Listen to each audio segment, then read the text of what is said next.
नमस्कार, welcome to Rana Edu centre. मैं राना अनीसा सिंह आज इस वीडियो में यूरोपियों का आगमन पार्ट 2 को लेकर आई हूँ। आइए इसको देखने का कोशिश करते हैं। तो आज के वीडियो में हम लोग अंग्रेजी ईस्ट इंडिया कंपनी का भारत में आगमन तथा उसका विकास देखेंगे। तो देखेंगे कि सर्वप्रथम इंग्लैंड में मर्चेंट एडवेंचर नामक व्यापारियों के एक समूह के द्वारा 1599 ईस्वी में एक कंपनी की स्थापना की गई थी, जिसका नाम उस समय the governor and the company of merchant of trading into the east Indies था।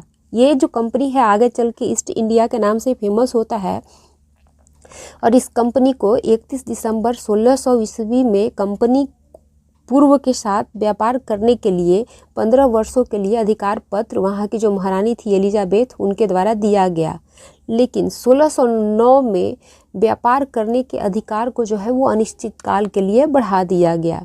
यहाँ पे एक नोट्स के तौर पर हम लोग याद रखेंगे कि सबसे पहले भारत में जो अंग्रेज आए थे वो 1599 में आए थे। ये एक व्यापारी थे जिनका नाम मिडेन हॉल है। ठीक है, ये याद रखेंगे। अगर आपसे पूछा कि सबसे पहले कौन आए थे तो विलियम्स हॉकिंस अगर रहे और मिडेन हॉल दोनों रहे तो आप मिडेन हॉल के साथ जाएंगे। डिफरेंस ये है कि एक स्वतंत्र व्यापारिक के तौर पे ये भारत आए हुए थे और जो विलियम हॉकिंस हैं उनको वहाँ के राजा के दूत के तौर पर यहाँ पे आए थे। तो कैसे भी क्वेश्चन पूछेगा आप आंसर उसके अनुसार लगाएंगे। चलिए आगे अब देखते हैं कि अंग्रेजी कंपनी की स्थापना के समय भारत में शासक जो थे वो अकबर थे। लेकिन जब जेम्स प्रथम के द्वारा दूत भेजा जाता है भारत में व्यापार के सिलसिले में, तब यहाँ के जो राजा हैं वो जो बादशाह हैं वो जहांगीर बन जाते हैं। तो यहाँ से भी क्वेश्चन पूछता है, ये भी याद रखिएगा। और जेम्स प्रथम जो है वो ब्रिटेन के शासक 1603 में बनते हैं और 1608 में ये अपने एक दूत को जिनका नाम विलियम हॉकिंस है भारत के सूरत में कोठी बनाने की मंशा मतलब खोलने की मंशा से जो है वो अकबर के नाम से एक फरमान देकर भेजते हैं। लेकिन यहाँ के शासक जहांगीर बने बैठे होते हैं। कैप्टन हॉकिंस जो है वो हेक्टर नामक जहाज़ से सूरत में पहुँचते हैं और 1609 ईस्वी में जहांगीर के आगरा स्थित दरबार में अपनी उपस्थिति दर्ज कराते हैं। ये भी याद रखेंगे। 1608 में ये सूरत में आए थे, लेकिन आगरा स्थित जहांगीर के मुगल दरबार में 1609 में ये आते हैं फरमान लेकर। चलिए आगे देखेंगे कि जो कैप्टन हॉकिंस है वो जहांगीर से फ़ारसी में बात करते हैं, जिससे प्रसन्न होकर जो बादशाह हैं उन्होंने 400 का मनसब इनको दिया और इंग्लिश खां की उपाधि दी गई।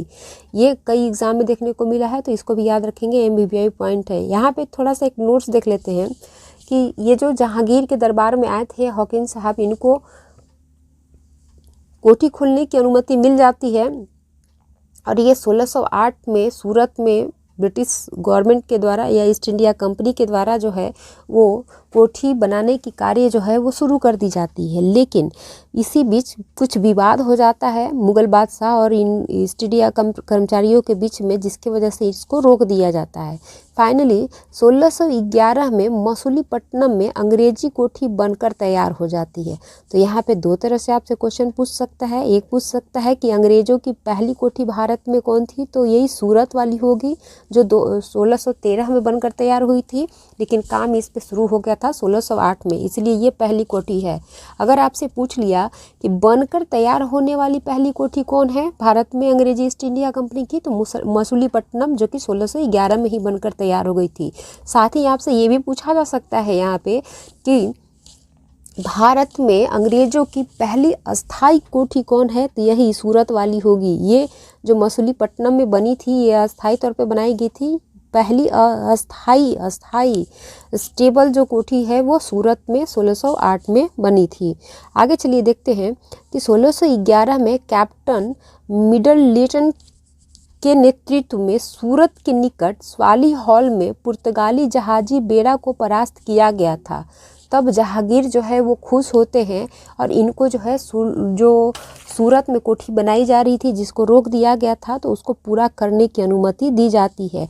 ये जो स्वाली हॉल में जो लड़ाई जीता गया था या जहाजी बेड़ा को जो डुबाया गया था या परास्त किया गया था, वो कैप्टन थॉमस बेस्ट के नेतृत्व में हुआ था। याद रखेंगे, ये पूछा जा चुका है क्वेश्चन। आगे देखेंगे कि 1615 ईस्वी में सर थॉमस रो मुगल दरबार में आते हैं, जो 1619 तक मुगल दरबार में रहते हैं। 1623 तक सूरत, मसूलीपट्टनम, भरूच और अहमदाबाद में कारखाना अंग्रेजी कंपनी के द्वारा खोली जा चुकी थी। 1625 में अंग्रेजों ने सूरत की किलाबंदी शुरू की। याद रखेंगे इस डेट को, पूछता है क्वेश्चन यहाँ से। 1608 में वहाँ पे कारखाना ये लोग बनाते हैं और फिर फाइनली अपने शक्ति को बढ़ाने के लिए 1625 में सूरत की जो है वो किलाबंदी इन्होंने की है। अब यहाँ पे देखेंगे जो हमारा कोठी खोला गया था अंग्रेज़ों के द्वारा, उसकी स्थिति कहाँ है। तो ये जो सूरत है जहाँ पे पहली कोठी खोली गई थी, ये पश्चिमी तट का भी पहला कारखाना है। ये याद रखेंगे। कहीं आपसे कन्फ्यूजन थोड़ा क्रिएट करे या आपको ट्विस्ट करे क्वेश्चन, तो पूछा जा सकता है कि अंग्रेज़ों का पश्चिमी तट पर पहला कारखाना कौन सा है, तो यही सूरत है। दूसरा जो है, ये जो पहला बनकर तैयार होने वाली जो कारखाना मसूलीपट्टनम में खोली गई थी 1611 में, ये आंध्र प्रदेश में है। और पूर्वी तट का ये पहला फैक्ट्री है, ये भी याद रखेंगे। तो दोनों याद रखिएगा, हो सकता है इस वे में भी क्वेश्चन बन जाए। आगे देखेंगे अब कि गोलाकुंडा के सुल्तान ने 1632 ईस्वी में अंग्रेज़ों को सुनहरा फरमान जारी किया था, जिससे अंग्रेज़ों को गोलाकुंडा में मुक्त व्यापार करने की अनुमति मिली। बहुत इंपॉर्टेंट पॉइंट है, कई बार कई एग्जाम में देखने को मिला है। पूछता है कि सुनहरा फरमान किसके द्वारा जारी किया गया था या कब जारी किया गया था। तो गोलाकुंडा के सुल्तान के द्वारा 1632 में। क्या फ़ायदा हुआ या क्या अचीवमेंट हुआ, अंग्रेज़ों को क्या मिला यहाँ पे, तो अंग्रेज़ों को जो है इस सुनहरा फरमान के ज़रिए गोलाकुंडा में मुक्त व्यापार करने की अनुमति मिल गई। इनको किसी भी तरह की टैक्स नहीं देनी होती थी, ये जैसे मर्जी वैसे अपना व्यापार करते थे। आगे देखेंगे कि फ्रांसिस डे नामक अंग्रेज ने 1639 में विजयनगर शासकों के प्रतिनिधि चंद्रगिरी के राजा से मद्रास लीज पर लिया तथा 1640 में राजा से मद्रास को छीन लिया और यहाँ पे सेंट जॉर्ज नामक किले का निर्माण किया है। बहुत ही इम्पोर्टेंट, यहाँ से भी क्वेश्चन बनता है। 1639 में विजयनगर शासक के प्रतिनिधि चंद्रगिरी के राजा से मद्रास ये लोग लीज पे लेते हैं और 1 साल के अंदर ही इन मद्रास पर कब्जा बनाने में कामयाब हो जाते हैं। किसके नेतृत्व में, तो फ्रांसिस डे के नेतृत्व में। और यहाँ पे एक किला बनाई जाती है जिसका नाम सेंट जॉर्ज है। ये मैचिंग में हमेशा पूछते रहता है। आगे देखेंगे कि 1661 में ब्रिटिश सम्राट चार्ल्स द्वितीय का जो विवाह है वो पुर्तगाल के राजकुमारी कैथरीन के साथ होता है और दहेज स्वरूप इनको बम्बई टापू जो है वो दिया जाता है। बताइए कितना दुर्भाग्य है। ये भारत की लैंड है, भारतीयों का ये प्रॉपर्टी है और इसको दहेज में कौन बांट रहे हैं, तो पुर्तगाली बांट रहे थे उस समय। ये जो 1661 में बम्बई जब ब्रिटिश सम्राट को दहेज में दिया जाता है, तो फाइनली 1668 में बम्बई टापू को 10 पाउंड वार्षिक किराया पर ईस्ट इंडिया कंपनी को दे दिया जाता है। इतना मतलब वैल्यू गिरा दिया गया था। ये याद रखिएगा डेट। यहाँ पूछता है कि कब इनका विवाह हुआ था, कब इनको जो है वो बम्बई दहेज स्वरूप दिया गया था और कब सम्राट के द्वारा ये जो बम्बई को जो है वो ईस्ट इंडिया कंपनी को दे दिया गया था और कितने पाउंड में, तो 10 पाउंड में। याद रखेंगे ये। अब यहाँ पे देखेंगे कुछ प्रेसिडेंसी, जो 3 प्रेसिडेंसियाँ थी ब्रिटिश गवर्नमेंट की भारत में, वो तो पहला तो वो सूरत है एक प्रेसिडेंसी, दूसरा कलकत्ता प्रेसिडेंसी। ये जो कलकत्ता प्रेसिडेंसी है ये प्रथम प्रेसिडेंसी है।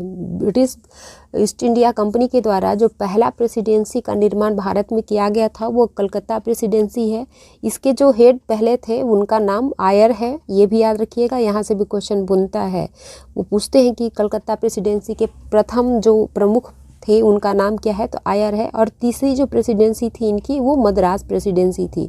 ये तीनों का जो है वो आप मैप पे लोकेशन देखेंगे, याद रखेंगे। मैप से जो है लोकेशन काफ़ी बेहतर तरीके से याद होता है। चलिए आगे देखते हैं हम लोग। 1687 ईस्वी में ईस्ट इंडिया कंपनी का मुख्यालय सूरत से बम्बई जो है वो लाया गया है। कब? 1687 में। याद रखेंगे, क्वेश्चन बनेगी यहाँ से। पूर्वी भारत में अंग्रेजों का पहला कारखाना 1633 में उड़ीसा के बालासोर में खोला गया। ये क्वेश्चन भी कई बार देखने को मिला है, बहुत इंपॉर्टेंट ये भी पॉइंट है। 1651 में बंगाल के हुगली में कारखाना खोला जाता है। 1691 में फरमान के द्वारा औरंगजेब ने एक निश्चित वार्षिक राशि के बदले बंगाल में चुंगी रहित व्यापार की अनुमति अंग्रेजों को दे दी है। ठीक है, ये भी याद रखिएगा, पूछा जा सकता है। 1717 में जॉन सारमन की अध्यक्षता में एक अंग्रेजी शिष्टमंडल मुगल बादशाह फर्रुखशियार से फरमान पाने में सफल रहा है, और ये भी कई एग्जाम में पूछा गया है, VVI पॉइंट है। इसके द्वारा जो फरमान जारी किया गया था बादशाह के द्वारा, तो उनको निम्नलिखित जो है वो सुविधा अंग्रेजों को प्राप्त हुआ, जैसे कि 3000 रुपया वार्षिक देकर ये बंगाल में मुक्त व्यापार करने के लिए सक्षम हो गए।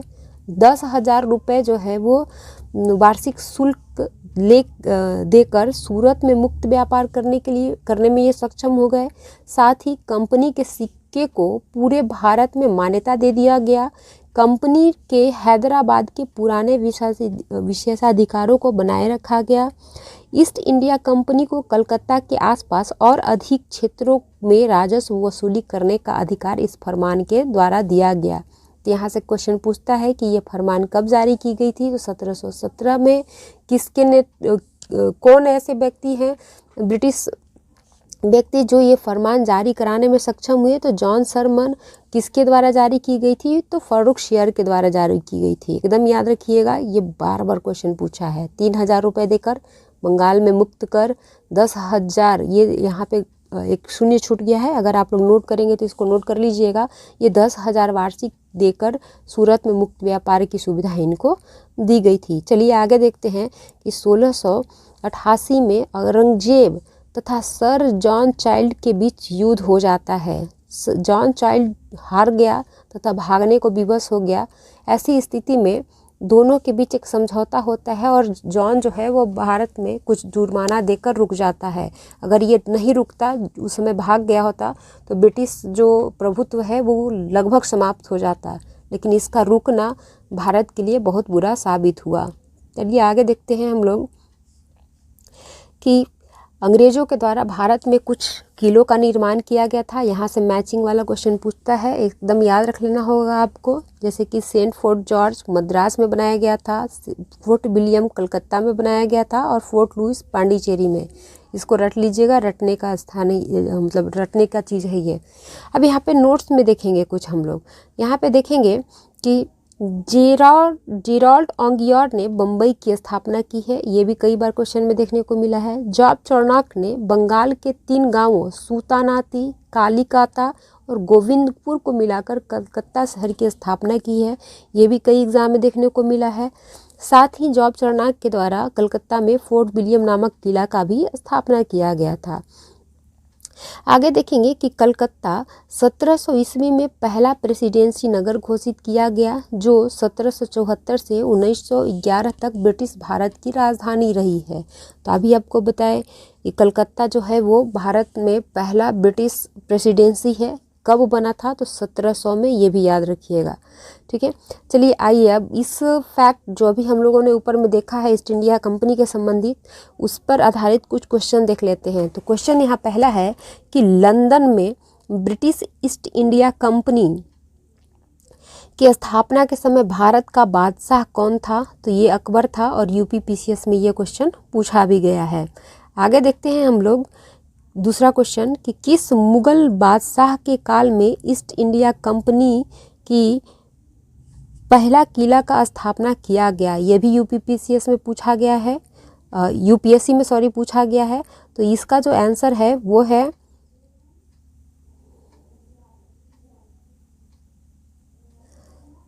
हाँ, यहाँ पे हम लोग जो एक क्वेश्चन देखे थे अभी कि किस मुगल बादशाह के काल में प्रथम ईस्ट इंडिया कंपनी के द्वारा भारत में जो है वो किला का स्थापना किया गया था, तो वो जो महाराज जहाँ मतलब ये जो बादशाह हैं वो जहांगीर है। आइए अगला क्वेश्चन देखते हैं, और ये क्वेश्चन जो है वो UPPCS में पूछा गया था, तो ये इंपॉर्टेंट है, ध्यान रखेंगे। कलकत्ता की स्थापना किसके द्वारा की गई थी, तो ये भी UPPCS में पूछा गया है, तो जॉब चार्नक के द्वारा की गई थी। नेक्स्ट क्वेश्चन देखेंगे हम लोग यहाँ पे कि बंगाल में 1613 में अंग्रेजों ने पहली फैक्ट्री कहाँ पे स्थापित की थी, तो ये सूरत में किया था, और ये BPSC PT में पूछा जा चुका है। ब्रिटिश ईस्ट इंडिया कंपनी ने बम्बई किससे लिया था? तो ये उत्तराखंड पीसीएस में पूछा जा चुका है। ये पुर्तगालियों के द्वारा लिया गया था। आपको याद है अभी हम लोग देखे थे कि 1661 में जो चार्ल्स द्वितीय हैं उनका शादी होता है पुर्तगाली राजकुमारी से और उनको दहेज स्वरूप जो है वो बम्बई दिया जाता है। तो किससे लिया इन्होंने? तो पुर्तगालियों से लिया। ईस्ट इंडिया कंपनी के किस गवर्नर को औरंगजेब ने भारत से निष्कासित किया था? मध्य प्रदेश पीसीएस में पूछा गया था। तो ये जो जिनको इन्होंने निष्कासित किया था और जो बाद में जुर्माना देकर रह जाते हैं वो हैं सर जॉन चाइल्ड। आगे हम लोग देखेंगे क्वेश्चन। गोलाकुंडा के जो सुल्तान हैं इनके द्वारा जो सुनहरा फरमान जारी किया गया था वो किस वर्ष जारी किया गया था? 1632 में जारी किया गया था। ईस्ट इंडिया कंपनी के द्वारा फोर्ट लुई नामक किला कहाँ पे स्थापित किया गया था? तो ये किया गया था पांडिचेरी में। चलिए नेक्स्ट और आगे देखेंगे कि ईस्ट इंडिया कंपनी को बम्बई कब किराए पर प्राप्त हुआ था? तो 1668 में प्राप्त हुआ था। पूर्वी भारत में अंग्रेजों के द्वारा पहला कारखाना कहाँ पे खोला गया? कहाँ पे पूछ रहा है? ये पूर्वी भारत का पूछ रहा है। तो ये बालासोर में खोला गया था जो कि उड़ीसा में है। लास्ट क्वेश्चन है कि कैप्टन हॉकिंस किसके दूत के रूप में 1608 में भारत आए थे? तो ये जेम्स प्रथम के राजदूत के तौर पर जो है वो भारत में आए थे और आगरा में 1609 में जहांगीर के दरबार में उपस्थित हुए थे। तो ये आज हमारा ईस्ट इंडिया कंपनी का यहाँ पे आना और उसका कुछ डेवलपमेंट, जहाँ से एक एक लाइन जो है वहाँ से क्वेश्चन बना हुआ है ऑलरेडी। अगर आप इतना भी कर लेते हैं तो कोई भी एग्ज़ाम में किसी भी तरह का क्वेश्चन पूछेगा आप उसको सॉल्व करने में सक्षम होंगे। तो इसको बहुत अच्छे से तैयार करें, बार बार रिविज़न करें। किसी भी एग्ज़ाम को क्लियर करने का जो एक मूल मंत्र होता है वो है रिवीजन। आप लिमिटेड सोर्स रखें, रिवीजन मल्टीपल टाइम करें, तभी जाके आप वहाँ पे सक्सेस करेंगे। बहुत बहुत धन्यवाद। अगर बेहतर लग रहा है हमारा प्रयास तो आप इसको लाइक करें, सब्सक्राइब करें और अपने दोस्तों तक फॉरवर्ड करें और हमें भी मोटिवेट करें ताकि और बेहतर काम किया जा सके। इस पे वीडियो के लास्ट तक बने रहने के लिए बहुत शुक्रिया आप सभी का। जय हिंद।